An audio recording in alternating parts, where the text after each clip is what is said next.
Hello and welcome to yet another episode of English Speaking Made Easy. Without much ado, let's go on to our very first section, which is the Grammar Express.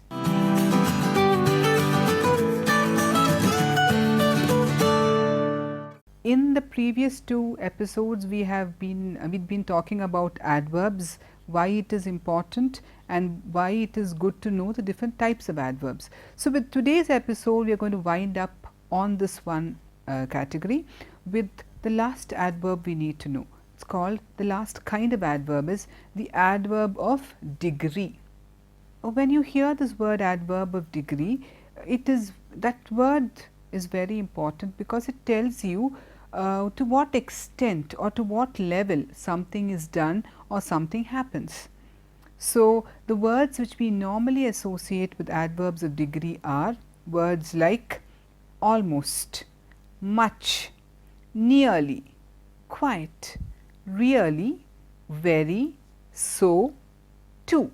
So these are the verbs, some common adverbs of degree. Now we can make it clearer when we try to slowly put them into practice. I'll give you an example.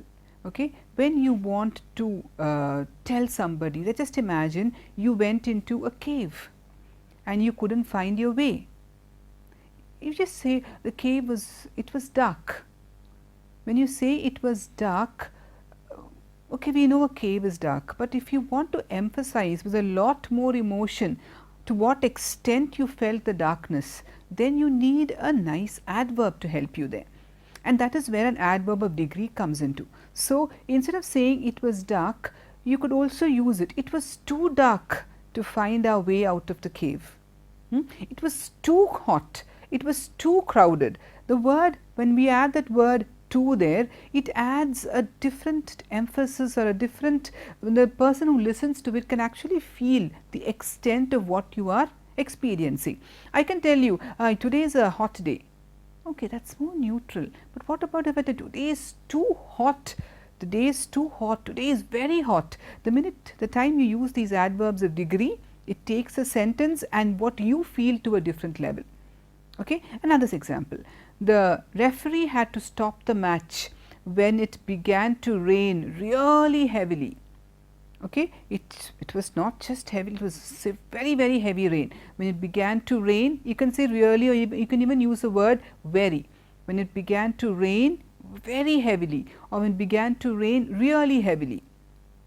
So that's another way in which we can use the adverb of a degree. Her daughter is quite fat for her age. You know, she is perhaps just about 10 or 12 and she is kind of overweight. Her daughter is quite fat for her age.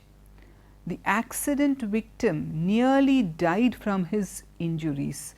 So the minute you use the word nearly, you understand that he was really badly injured and merchene, he was on the verge of death. The accident victim nearly died from his injuries. After all these years, she is still feeling very sad about her father's death. After all these years, she is still feeling, that means the word still is an adverb of degree, which shows that she is still mourning her father's death. So this is how we've used these adverbs of degree, and it's very, very, very important to use them adequately. I'll give you another example there. If someone were to ask you, how are you feeling? I'm quite okay. You know, when the person says that, you know, that person is just about okay, not feeling very great. When you say, I'm quite okay, how was the movie? The movie is quite nice. But what about if you want to bring in, if you really loved it? So you say, oh, that movie is really nice. So I've used another adverb really, and the extent of how much I enjoy the movie goes to another level. So it was quite nice. Oh, that movie was really nice. Oh, it was very nice. So depending on which adverb of degree you use, you are conveying your emotions more effectively in terms of how much you enjoyed or otherwise to the listener. So it's nice to employ these adverbs of degree rightly so that you can express yourself better. Now with this, we come to some of the common errors that we happen to experience when we use adverbs and adjectives. Now let's go on to certain common error areas that we tend to make when we relate, both related to adverbs and adjectives. And adverbs, and one of them is that some people, some speakers, they simply put in the adverbs at a place where they don't really belong. Okay, so then that becomes a redundant phrase, it becomes an unnecessary modifier. We did tell you adverbs modify, but what if you put them at an irrelevant place? Okay, so this can be a problem. See, when you speak, it can go as a slang, perhaps it can go as something passé, people may not notice, but when it comes to writing, then these things can be quite important. So there you need to know that we have to avoid inserting unnecessary adverbs. Like for example, we tend to insert a few extra words, a few extra words like really or kind of in all the wrong places. If you're going to use them in writing, we use them in speech, of course, really and kind of and all for emphasis, but if you're going to use them when you write, then it can lead to a slight bit of informality in writing, because these words cannot be used in formal writing. This is purely, I am focusing on the writing bit. Okay, the first is adjectives or adverbs that modify a word that technically cannot be modified, which basically means some words express one singular idea. They don't have a degree, which means you can't say idilum koodlu, idilum korvu. They express one singular idea. So when you add a modifier to that, it doesn't really sound good. Now, just to make it clear, I'll give you a word like impossible.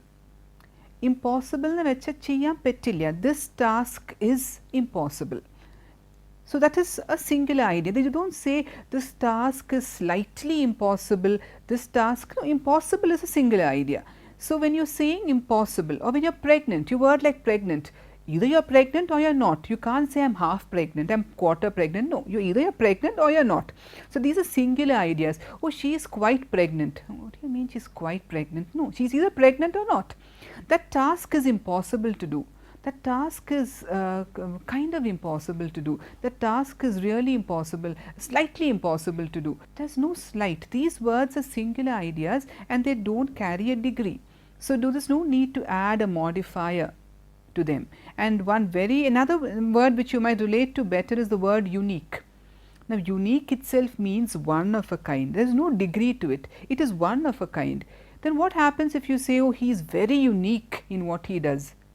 You don't need that. You don't need to put a very there, because unique itself is a singular pinnacle idea. You don't need to add another adverb to then make it further. You don't need to add that. You need to add an adverb to modify these kind of singular ideas. Okay, that's one thing. The other main type of unnecessary modifier is when we see adjectives and adverbs when they don't add any real value to a sentence. And we know there are some words basically, actually, really, definitely, these words are not going to change the meaning of a word or a sentence. Okay, fine. In conversation we use them. Some of us use actually almost 6 times in a sentence. And okay, fine, a conversation, it's not nice to overdo it, but there is no major harm if you use it when you speak. But what if you were to write it that way? You know, you say, oh, they actually came here at 9 o'clock and they actually had a great time. So, okay, when you speak it goes off. But if you're going to put that into writing, then that's not right, because actually is not part of formal writing. It does nothing to the meaning of the sentence. So, if not required, there is no reason to bring that into your sentence. You can use it perhaps once, but don't pepper your speech with too many actuallys and basicallys and all that. It doesn't really add on in flavor to your speaking, and in formal writing it is a major no-no. So, you cannot do that in your writing. Okay? So, you need to remember that you can't replicate all that you speak when you write.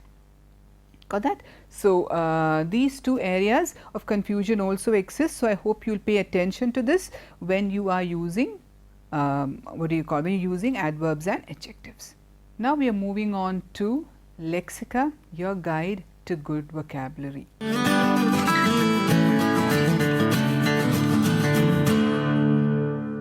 I know we've been doing a lot of words related to books in the previous 2 episodes, and this episode too has something to do with books, but slightly different from the genre of books, the kind of characters. This is more about idiomatic usage when it comes to books. So we'll give you a list of words, which very handy words that you can use to refer to people and books. Okay, so these idioms, the first one is a very common one. It's called a bookworm. Now in Malayalam we call it pustakapuyu. Okay, he's a bookworm, a person who loves to read and devotes a lot of time to reading. So we call that person a bookworm, and we have a literal translation of that in Malayalam too. Some people are book smart. That means a person who is book smart is someone who is very smart and successful in a very scholastic way. I mean, even in a very academic way, he is very smart. But when it comes to practical usage, when it comes to real life situations, but he is not very good or very successful in the real world. He says he is very book smart. I mean, but he is not street smart. Book smart, street smart. Street smart is when you can go out into the world and apply, and you can act, you can mingle with people quickly. You're very good at all. That makes you street smart. You know, it makes you. But book smart is a person who is just good in the realm of books, perhaps not as good as in the everyday daily world interactions. Now, if someone calls you an open book, these are all idioms with the word book there. Okay, someone calls you, oh, she is an open book. That also has a similar expression in Malayalam, so it makes it easy for you to remember. It means Thoranna Pustaka. He is an open book. That means you have very evident and clear emotions and thoughts, which means people can easily read you. You say everything as it is. So you are an open book. You have nothing to hide. You are very clear about what you are saying. The next one, to hit the books. Okay, it's time for my exams. Now I have to really hit the books. Book and adikyanalla in the meaning. Remember, it's an idiom. Hit should not be taken literally to mean that you're going to hit the books. No, it just means you're going to study very hard. It's my exam. Now I have to really hit the books. The other idiom is nice. To read the fine print. Okay, to read the fine print means to read carefully.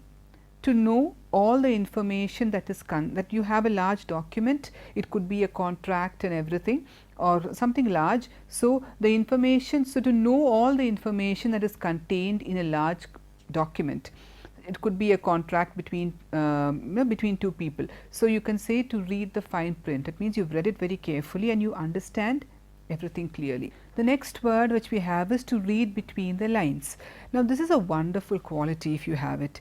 Some people can actually understand something that is not openly expressed, something which is not explicitly stated, but they can understand that something else is being said.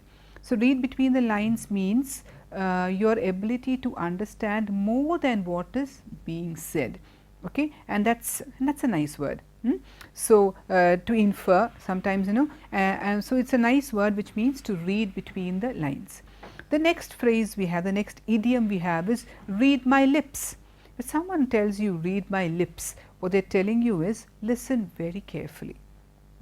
This expression is used to emphasize the importance of what a person is saying. And this phrase was actually made very famous by George W. Bush when he said that during one of his presidential campaigns. I think sometime in 1988, I guess. What he said at that time was, read my lips, no new taxes. What he meant was, as part of his presidential propaganda, there will be no new taxes, listen carefully. That's the meaning of the word, read my lips. Okay. Now, now another word that we have is, do not judge a book by its cover. Now, here the meaning actually goes like this. Often we tend to judge people based on how they look. So, when someone tells you do not judge a book by its cover, it means do not try to understand me, do not try to understand a person just by what you see externally. There could be something deeper. So that also means do not look at because you see a book has a nice impressive cover, doesn't mean the book is going to be interesting. Like that, it applies to people too. So the word is, do not judge a book by its cover. So don't judge people just by their appearance alone. Now, these are all extremely interesting idioms, and the reason why I have brought these idioms is also because one important thing to understand is when you use idioms when you speak, that's how your language becomes a lot more colorful. So you need to be able to understand these idioms, if possible use them when you speak, and you will realize how interesting your style of speaking becomes. And they are all very simple, just a little bit of practice, a little bit of putting your mind to it, and you will definitely be able to use them in your conversations. Okay. With that, we come to an end of our vocabulary bit, and we are slowly moving on to, let's say it right, your guide to good pronunciation.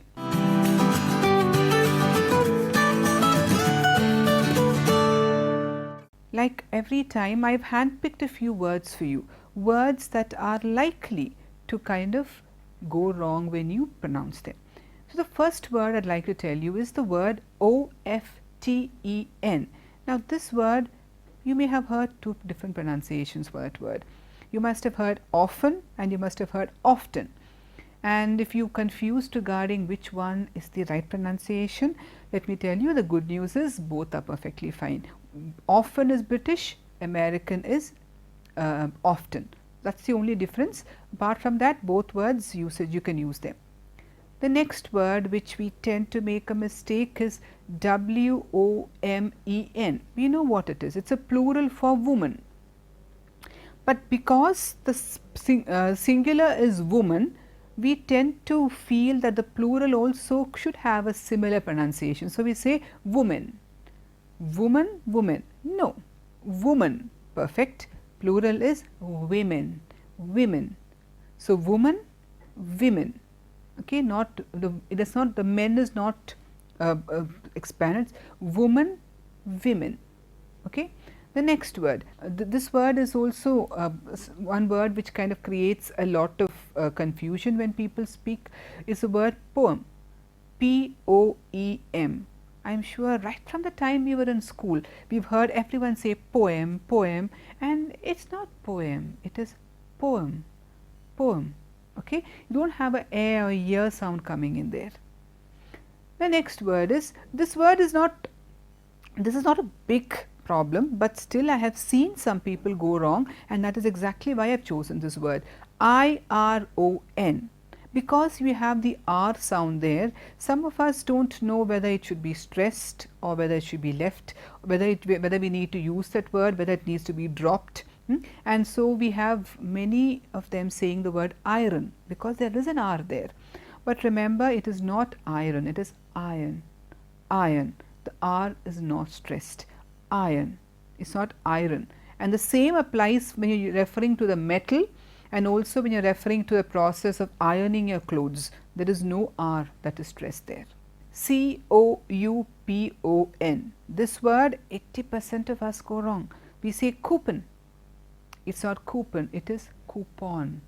Okay, I need to buy a new gift coupon. Please, let's give them a gift coupon. It's not coupon. Then the last word for today, which is V-E-H-I-C-L-E. Look at the word. You use it every day, and it's good to know how it is correctly pronounced. Sometimes some people take you by surprise when you hear them say vehicle with that H being stressed. It's not vehicle. You have an H there, I agree, but the H is silent. It is vehicle. It's not vehicle, it is vehicle. Vehicle. Okay, that's how we say that. So these were some of the words that are problematic in terms of pronunciation. I hope you've paid attention and you will not go wrong when you pronounce those words.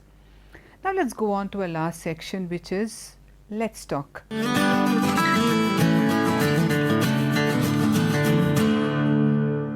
Here our aim is to give you slight bits of conversation, simple conversation, just to help you frame and make sentences better. Today what I have is a conversation between a patient and a doctor's assistant, making an appointment at a doctor's place.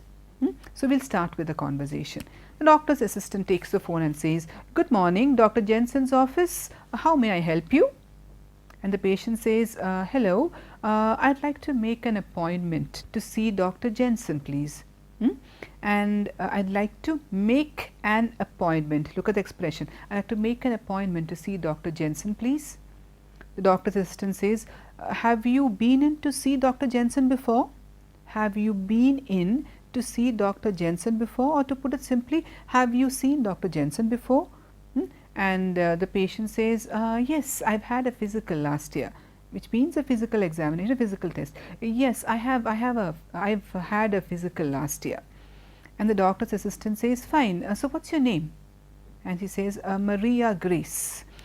And the doctor's assistant responds, "Okay, thank you, Miss Grace. Let me pull up your file. Okay, I've located your information. What's the reason for your making an appointment?" And the patient says, "I haven't been feeling very well lately." I'm pausing there. "I haven't been feeling very well lately." Now, the first bit I'm sure you understand. I haven't been feeling very well. We use that quite commonly. The word lately can throw up a surprise, because remember, the word lately is not related to late. It does not mean because you are late you can't use the word lately. Lately means of late, recently, ippadathayittu, korchu naalayitte I have not been feeling very well, ippadathayittu. So lately does not have any connection to the word late, so don't kind of get confused there. I haven't been feeling very well lately. And the doctor's assistant says, "Do you need urgent care?" And the patient says, Not necessarily, but I'd like to see the doctor soon." And so the doctor's assistant then tries to fix a time for her. She says, "Well, of course, how about next Monday? There's a slot available at 10 in the morning." And the patient says, "I'm afraid I'm working at 10. Is there anything available after 3? So she see how she says, "I'm afraid I'm working at 10. You see how she says, "I'm afraid." I think this is one expression we've repeatedly come across. "I'm sorry, I'm afraid I'm working at 10. Is there anything available after 3? Doctor's assistant says, "Well, let me see. Not on Monday, but we have a 3 o'clock opening next Wednesday." I hope you're paying attention to how I am pronouncing the word Wednesday. Not Wednesday, but Wednesday. Okay, next Wednesday. Would you like to come in then? And the patient says, "Oh yes, next Wednesday at 3 would be great." That is also a lovely expression. Next Wednesday at 3 would be great. That would be great. That would be wonderful. That's a nice thing. Okay, next Wednesday at 3 would be great. And the doctor's assistant says, "All right, I'll pencil you in for 3 o'clock next Wednesday." And the patient says, "Thank you for your help." The doctor's assistant kind of winds up by saying, "Welcome, we'll see you next week. Goodbye." And the patient also says goodbye. That's how the conversation ends. Very positive, very nice. Look at all the phrases they've used. Many of it are what you can use too, so I hope you will find them useful. On this note, we end this episode, and until we meet you again next time, this is goodbye.